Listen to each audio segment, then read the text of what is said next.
Well, bless you.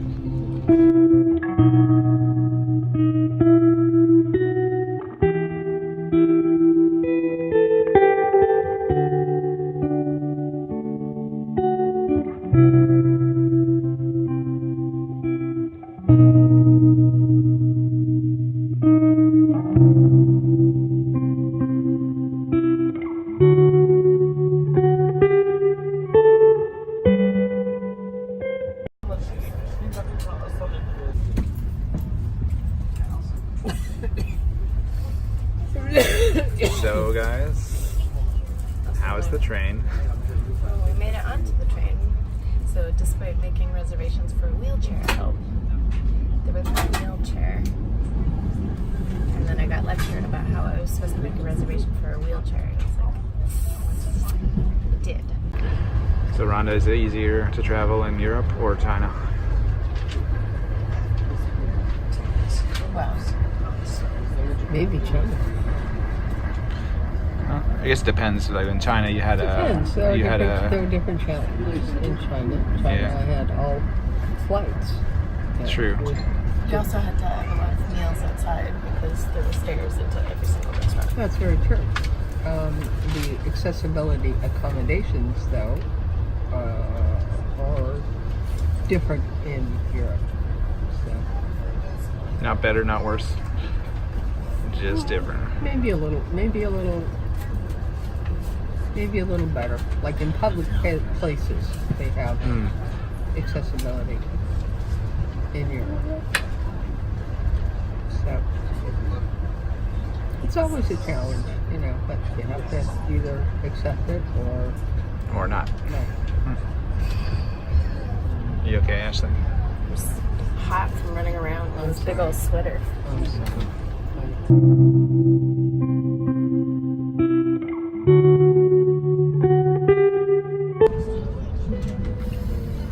The scenery is pretty.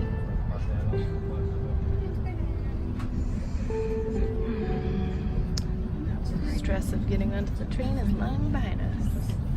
Now we can enjoy it.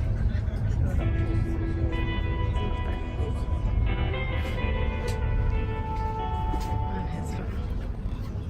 On her phone. On my Switch. I gotta charge it up. I forgot to charge it.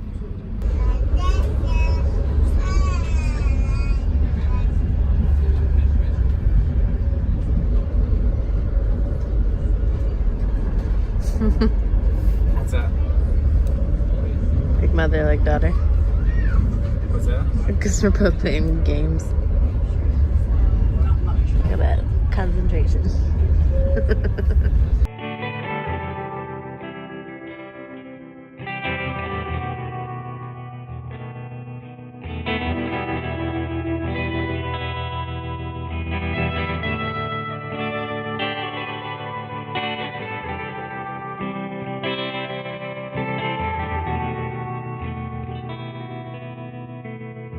So we are at Dachau, right? Yes, the concentration camp in Dachau. Dachau is also a city. Yeah, we're at the concentration camp. It's the first concentration camp that the Nazis built. Or one of the first. One of the first. Yeah, it was actually opened for the entirety of the war from like 1933 to 1945. So it's the longest running concentration camp. I learned that from Wikipedia.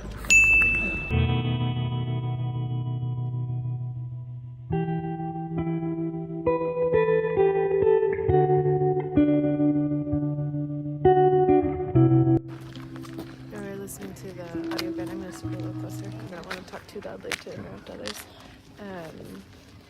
But they said that this is a concentration camp, which became a model for other concentration camps throughout the whole Nazi regime, not just Germany,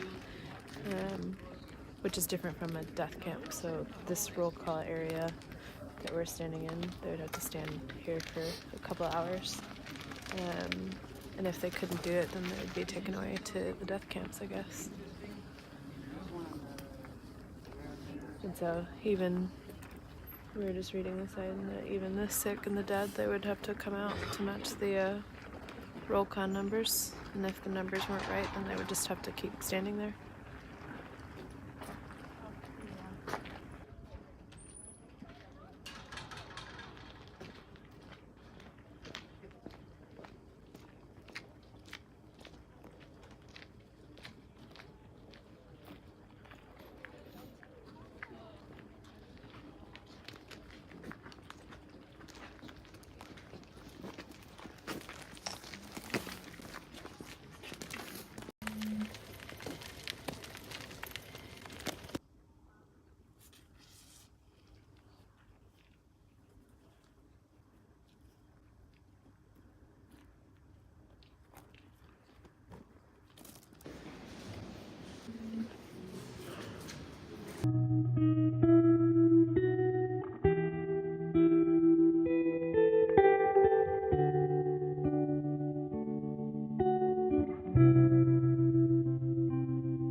So the building that we were just in back there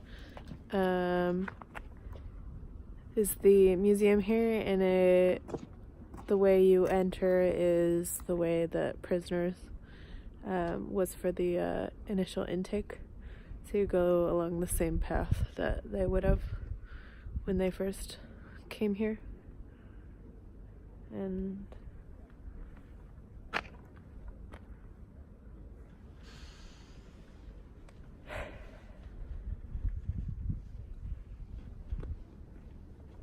yeah. What was your impression from that? Reminds me of the topography of terror.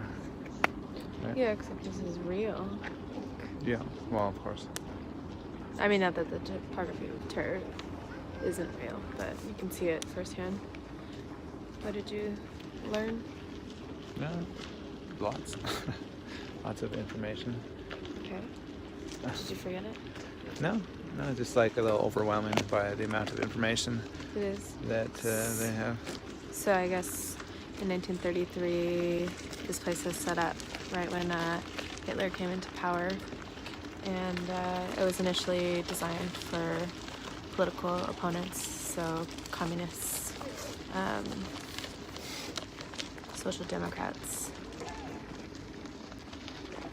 gypsies, I guess, and then Anyone who opposed the Nazi rule. Hitler's regime. And then in 1938, November 9th, night of broken glass, then that's when the Jews were taken from their homes for the most part. And I think they sent them here as well, but there were a lot of Jewish people were sent to extermination camps. But the camps here, I think the population surged quite a bit at that time.